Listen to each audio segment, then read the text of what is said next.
त्र्यंबकं यजामहे सुगंधिं पुष्टिवर्धनम् उर्वारुकमिव बन्धनात् मृत्योर्मुक्षीर्यमामृतात्।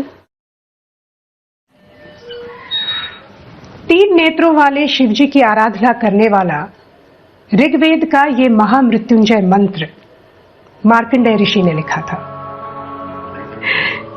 इस मंत्र का निरंतर जाप करके दीर्घायु और निरोगी और स्वस्थ जीवन का वरदान उन्होंने शिवजी से लिया था। आज भारत में अधिकतर इलाज के लिए हम एलोपैथी का इस्तेमाल करते हैं, जो वेस्टर्न सिविलाइजेशन की देन है। लेकिन हमारे भारत की जो मूल चिकित्सा प्रणाली है वो समग्र और प्रिवेंटिव पद्धति है। इस ब्रह्मांड के रचयिता ब्रह्म के द्वारा दिया गया आयु का वरदान आयुर्वेद, जिसे आज होलिस्टिक भी कहा जाता है। मान लीजिए आप किसी जंगल में हैं और आप अचानक बीमार हो जाएं, तो आप कितना डर जाएंगे कि अब हमें दवाइयां कहां से मिलेंगी। लेकिन आयुर्वेद के अनुसार अगर आप जंगल में हैं तो आप मेडिकल स्टोर में हैं, डरने की क्या बात है। आयुर्वेद को अथर्ववेद का उपवेद माना गया है और चरक संहिता आयुर्वेद का सबसे मुख्य ग्रंथ है, जो चरक ऋषि ने 2500 साल पहले लिखा था। चरक ऋषि के अनुसार प्रकृति आपकी हर जरूरत की चीज आपके आसपास ही पैदा करती है। मतलब जहां आपका जन्म हुआ है उसी के आसपास के पेड़ पौधों में आपकी हर बीमारी का इलाज आपको मिलेगा। पारंपरिक तौर पर हमारे घरों में तुलसी, नीम, हल्दी, अदरक, अजवाइन, दालचीनी, जिन्हें हम दादी माँ के नुस्खे कहते हैं, इन सब का उपयोग बीमारियों को ठीक करने के लिए होता रहा है। चरक संहिता में 300 से ज्यादा पौधों से बनी दवाइयाँ, 64 खनिज आधारित और 177 पशु आधारित दवाइयाँ हैं। ऋषि चरक ने ही सबसे पहले ये बताया था कि शरीर में 360 हड्डियां हैं। आंखों और सर का इलाज, अन्य चिकित्सा विधान, जहरों का ज्ञान, बच्चों की बीमारियां, दिमागी बीमारियां, प्रजनन अंगों की बीमारियां, ये सब चरक संहिता में है। ऋषि सुश्रुत को विश्व की शल्य चिकित्सा या सर्जरी का पिता माना जाता है। सुश्रुत संहिता आयुर्वेद का दूसरा महत्वपूर्ण ग्रंथ है। सुश्रुत ऋषि वो पहले चिकित्सक थे जिन्होंने वो शल्य क्रिया लोगों को बताई जिसे आज पूरा विश्व सिजेरियन ऑपरेशन के नाम से जानता है। इसके अलावा कैटरैक्ट की सर्जरी, पथरी का निकालना, हड्डियों का जोड़ना, ये सब सर्जरीज भी सुश्रुत ऋषि ने विश्व को तब सिखाई।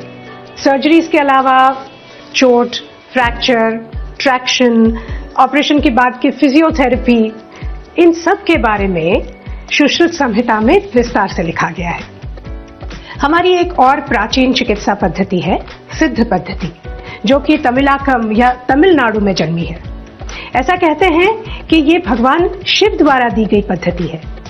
इसके अनुसार भी हम प्रकृति के साथ समन्वय बनाकर अपना आहार, अपनी जीवन शैली और अपने व्यायाम से क्रॉनिक बीमारियां ठीक कर सकते हैं। पर्शियंस और मुगलों के आने के बाद यूनानी पद्धति हमारे यहाँ आई, जो कि स्वयं आयुर्वेद से बहुत इन्फ्लुएंस थी। फिर अंग्रेज आए तो उनके साथ वहाँ से मेडिकल ऑफिसर्स, सर्जन्स आए, दवाइयाँ आई, हॉस्पिटल बोर्ड्स बनने लगे, हेल्थ कमीशंस बनने लगे और एलोपैथी एक अधिकृत पद्धति के रूप में स्थापित हो गई। आजादी के बाद भारत में सारी मेडिकल की पढ़ाई फार्मेसी काउंसिल ऑफ इंडिया के तहत आ गई। 1956 में दिल्ली में सबसे पहले all India institute of medical sciences का गठन हुआ। 1995 में पहली बार हमारी ट्रेडिशनल चिकित्सा पद्धतियों को बढ़ावा देने के लिए मिनिस्ट्री ऑफ आयुष स्थापित की गई। एलोपैथी फिर भी एक मुख्य चिकित्सा पद्धति बनी रही। आज फिर से वो समय आ चुका है जब लोग शारीरिक और आंतरिक स्वास्थ्य का महत्व समझ रहे हैं, आयुर्वेद की शक्ति को मान रहे हैं। आइए मैं आपको दिखाती हूँ आयुर्वेद का ऐसा ही एक चमत्कार जहाँ बाकी सारी पद्धतियाँ असफल हो गई थी।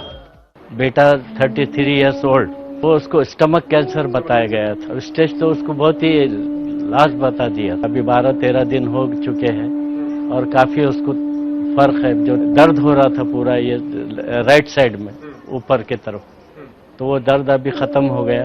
इस 8 जनवरी को मैंने पेट स्कैन कराया तो पता चला कि वो गले में जो ग्लैंड है वो तो कैंसरस है ही, it has spread to lungs also. मैं यहाँ 18 तारीख को एडमिट हुआ हूँ। स्वेलिंग भी थोड़ा कम हुआ है, ये यहाँ की जो स्वेलिंग है, प्लस अंदर का जो सिस्टम है वो मैं बहुत बेटर फील कर रहा हूँ। इस संस्था के बारे में मेरे बॉस ने 8 महीने पहले बताया था, पर मुझे विश्वास नहीं हुआ आयुर्वेद पे।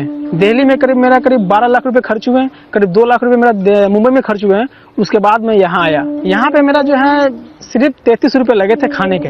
ये तो मेरे लिए पूरे गॉफ्ट का दिया हुआ गिफ्ट है मेरे लिए। ये तो मेरा बहुत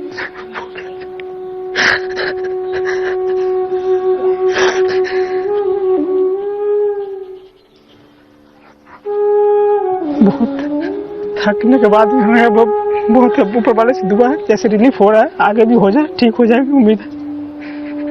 करंट सिनेरियो में आयुर्वेद का अपनी खुद की पॉपुलैरिटी बढ़ रही है और उसका बेसिक वजह ये है कि drug as a whole and body as a whole, ये जो कंसेप्ट है ये ज़्यादा इम्बाइब हो रहा है और नॉट ओनली इंडिया और थ्रू आउट वर्ल्ड लोग इस पर बिलीव करना शुरू कर रहे हैं।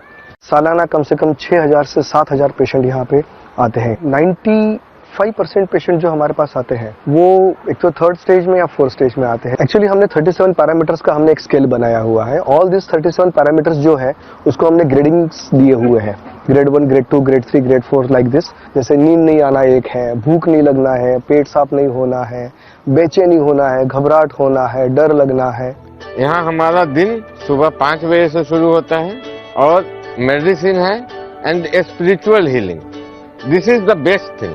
पंचगव्य ये साधा एक हमने कुछ नया नहीं किया है, हमने संहिता से ही लिया हुआ है। गाय का गौमूत्र रहता, गोबर रहता, उसके बाद गाय का दूध, उसके बाद गाय का घी, उसके बाद में आपको दही और कुछ पाउडर देते हैं। वो पाउडर सब मिला के वो पंचकाव्य बनाते हैं। इसके अलावा हमारे आयुर्वेदिक ट्रीटमेंट्स भी रहती हैं। हमारे यहाँ पे जितनी कम से कम 450 से 500 गिर नस्ल की गाय है, जो देसी गाय जिसको मानी जाती है, उन सभी गाय का जितना भी प्रोडक्शन हमारे पास निकलता है हमारे पेशेंट के अंदर ही हम पूरा डिस्ट्रीब्यूट कर देते हैं। हमारा कम से कम मोर देन 70% केसेस ऐसी होती हैं जो खुद बोलते हैं कि 11 दिन के बाद उनको या एक पर्टिकुलर मेडिकेशन के बाद उनको रिलीफ मिलना शुरू हो गया है। और 70% ये छोटा अमाउंट नहीं है। पर्टिकुलरली कैंसर जैसी या और भी हमारे क्रॉनिक डिसीजेस हैं, पर्टिकुलरली मस्कुलर डिस्ट्रॉफी है या फिर पैरालिसिस है, इन सभी केसेस के अंदर 70%, more than 75% relief, it's absolutely not a joke. बहुत सारे ऐसे केसेस हैं जहां पर आउटपुट आना चालू हो गया है हमारा। I think this revolution has been started. भारत में आज बड़ी सी बड़ी बीमारियों का एडवांस्ड इलाज उपलब्ध है। विश्व स्तर के hospitals, research centres, medical labs और सबसे जरूरी कुशल और काबिल डॉक्टर्स हैं।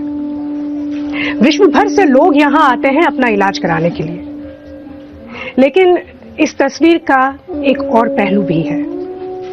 हॉस्पिटल्स में इलाज महंगे होते हैं, इसलिए भारत की आम जनता इसका फायदा नहीं उठा पाती। अक्सर अस्पताल में भर्ती होने के लिए लोगों को कर्ज लेना पड़ता है। उनके पास जो भी होता है, उनका घर, जमीन, सब कुछ बिक जाता है, लेकिन इलाज फिर भी अधूरा रह जाता है। मेडिकल सेक्टर्स की सारी सुविधाएं, सारी उपलब्धियां अगर एक आम आदमी तक नहीं पहुंच पा रही है, तो क्या उन्हें उपलब्धियां कहना सही होगा? इन सारे सवालों के जवाब आज तक हमारे पास नहीं थे, लेकिन आज भारत ने इस दिशा में एक बहुत ही बड़ा कदम उठाया है। आयुष्मान भारत आज करोड़ों लोगों को स्वास्थ्य सुरक्षा दे रहा है। इसके तहत हर परिवार को हर साल 5 लाख तक का कवर बेनिफिट मिलता है, फिर उस परिवार में चाहे जितने भी लोग क्यों न हो। हॉस्पिटल्स में आज गरीबों का इलाज मुफ्त हो रहा है। और सबसे कमाल की बात तो यह है कि अगर आप हॉस्पिटल में भर्ती होते हैं तो न सिर्फ आपके हॉस्पिटल का पूरा खर्च, लेकिन आपके भर्ती होने के पहले का और बाद का खर्च, दवाइयों का खर्च, ये सारा कुछ बिना पैसों के होता है, मतलब कैशलेस ट्रांजैक्शन से होता है। इसलिए ना कोई झंझट और ना कोई करप्शन। कितनी अच्छी बात है। मेरे को पतंग लूटते टाइम झटका लगा और वो झटका मेरे को हाइड्रोसेल में लगा था। धीरे धीरे वो बढ़ता गया, मैंने समझा कि आगे जाकर के ठीक भी हो सकता है। मैंने गौर नहीं करा, जब मैं चल फिर नहीं पा रहा था तब मैंने घर वालों को बोला कि मेरे को ऐसे ऐसे प्रॉब्लम है। वो भी हैप रह गए थे सोच करके क्या हो गया तेरे को, ये अब क्यों बोल रहा है। शोर शराबा होने लग गया कि मोदी की तरफ से 5 लाख का कार्ड बनना बीमारी का। फिर यहाँ डॉक्टर आए थे जी ये नोबल हॉस्पिटल के, मैं जाके बोला उनसे कि भाई इसमें हमारे सतीश का खेमचंद का नाम नहीं आया। उन्होंने देखा कि भाई 5 बंदे का नाम है। मैं बोला जी मेरे हमारे सतीश की तकलीफ है जी 8-10 साल पुरानी। डॉक्टर बोला कि उसको बुलाओ। मैं गया, 2 दिन लाइन में लगा हुआ था। तीसरे दिन पर भी हमारा नंबर आया। कोई हफ्ते पर बाद हम लोगों को एक रसीद मिली और रसीद ले जाकर के हमने डॉक्टर को हाथ में दी। मैंने उन्हें बोला ऐसे ऐसे मेरे को प्रॉब्लम हुई है। डॉक्टर साहब ने बोला आपका जो भी है आपका 1 दिन के अंदर हो जाए। तो उन लोगों ने मेरा ऑपरेशन करा, अंदर रखा। उन्होंने ऑपरेशन करने के बाद 8 to 10 डेज के आसपास उन्होंने मेरी छुट्टी कर दी थी। प्रधानमंत्री जन आरोग्य स्कीम से मेरा इलाज हुआ है और मैं चाहता हूँ आगे और भी लोगों को इसका फायदा मिले। अब देश में अच्छा जी क्या बताएं जी, सब ही अच्छा लगता है जी, देश ही अच्छा लग रहा है जी। अब तो फर्क तो है जी देश में बहुत। आयुष्मान भारत योजना के पहले 100 दिनों में ही 6,85,000 लोगों का मुफ्त इलाज हुआ। इस योजना की इतनी बड़ी सफलता पर माइक्रोसॉफ्ट के फाउंडर बिल गेट्स, जो विश्व के सबसे बड़े फिलैंथ्रोपिस्ट हैं, उन्होंने आयुष्मान भारत की भरपूर सराहना की और इसकी सफलता पे हमें बधाई दी। ये योजना 10 करोड़ लोगों को लाभ पहुंचाकर विश्व की सबसे बड़ी हेल्थ केयर स्कीम बनने जा रही है। पिछले कुछ सालों में एक और क्रांति आई है और वो है स्टेंट्स के दामों में। भारत में 6 करोड़ से ज्यादा हृदय रोगी हैं, जिनमें से कई लाख लोगों को स्टेंट्स की जरूरत पड़ती है। पिछले कुछ सालों में स्टेंट्स की कीमतें 85% तक घटा दी गई हैं। इससे जो लगभग 6,000 करोड़ की बचत लोगों की हुई है, ये तो एक बात है, लेकिन जो राहत लोगों को मिली है वो भारत की सबसे बड़ी सफलता है। साथ ही आज देश में 3,000 से ज्यादा जन औषधि केंद्र खोले गए हैं, जहां अच्छी क्वालिटी की दवाइयां सस्ते दामों में उपलब्ध हैं। लक्ष्य है कि आने वाले सालों में हर मोहल्ले में एक जन औषधि केंद्र हो, हर घर तक, हर व्यक्ति तक अच्छी और सस्ती दवाइयां पहुंचे। जब हम डॉक्टर के पास जाते हैं तो सबसे पहले क्या होता है, एक लंबी सी लिस्ट दी जाती है हमें टेस्ट्स की। लेकिन ये टेस्ट जरूरी भी होते हैं। सही बीमारी का पता चले तभी तो सही इलाज होगा ना। लेकिन ये टेस्ट करवाने में हमें परेशानी भी बहुत होती है। एक तो ये टेस्ट बहुत महंगे होते हैं, दूसरा शहरों में लंबी लंबी लाइनें लगती हैं, गांव खेड़ों में ये सुविधाएं उपलब्ध नहीं होती। लेकिन अब ये टेस्ट सस्ते हों, छोटे बड़े हर शहर में हर गांव में ये उपलब्ध हो, इसके लिए भारत के लोग कार्यरत हैं। आइए मिलते हैं ऐसे एक व्यक्ति अभिषेक सेन से, जो टेक्नोलॉजी का सहारा लेके इतने कमाल के सस्ते और इफेक्टिव जांच के उपकरण बना रहे हैं। We are among the first Indian companies to manufacture glucometers in India. ये प्रोजेक्ट हम लोगों ने शुरू किया था Indian Council of Medical Research से। 3 साल लग गए प्रोजेक्ट कंप्लीट होने में। We can say it is among the first make in India glucometers. और कनेक्टिविटी है, तो जैसे आपने टेस्ट किया सारा डेटा आपका एक क्लाउड में जाता है। क्लाउड कनेक्टिविटी से पेशेंट अपना डिजीज मैनेज कर सकता है बेटर, या फिर doctor can look into the data of the patient और उसके ट्रीटमेंट को टाइट्रेट कर सकता है। तो हीमोग्लोबिन की जो जांच है वो ज़्यादातर जो प्रोडक्ट्स अवेलेबल है, एक खून की बूंद लेकर या फिर वेन से खून निकालकर लैब में भेजकर की जाती है। हमारा जो डिवाइस है, जो प्रोडक्ट है टचबी, वो पूरी तरह नॉन इन्वेजिव है। उसमें कोई भी खून की ज़रूरत नहीं है। आपको बस अपनी आँख की जो नीचे की पुतली है उसका वो इमेज लेता है, फ़ोटो लेता है, और उसमें ऑलरेडी एक 4000 इमेजेस का डेटाबेस है, रेंजिंग फ्रॉम 3 ग्राम्स हीमोग्लोबिन से 18 ग्राम, लगभग 12 ग्राम 13 ग्राम हीमोग्लोबिन नॉर्मल माना जाता है। नॉन इन्वेजिव या खून की या बगैर सुई के जांच होने की वजह से ये प्रॉब्लम जिसमें है औरतें और बच्चे, उनके लिए बहुत आसान हो गया है। सर, अगर हम लोग affordable basic diagnostics, quality diagnostics अगर मासेस तक पहुंचा सके, स्पेशली ये 2-3 बड़े कंडीशंस के लिए जो क्रॉनिक डिजीज के रिलेटेड है, अगर हम लोग अगले 10 सालों में ये विजन को फुलफिल कर सके तो I think we would be contributing in a small way to bettering the health care situation in the country.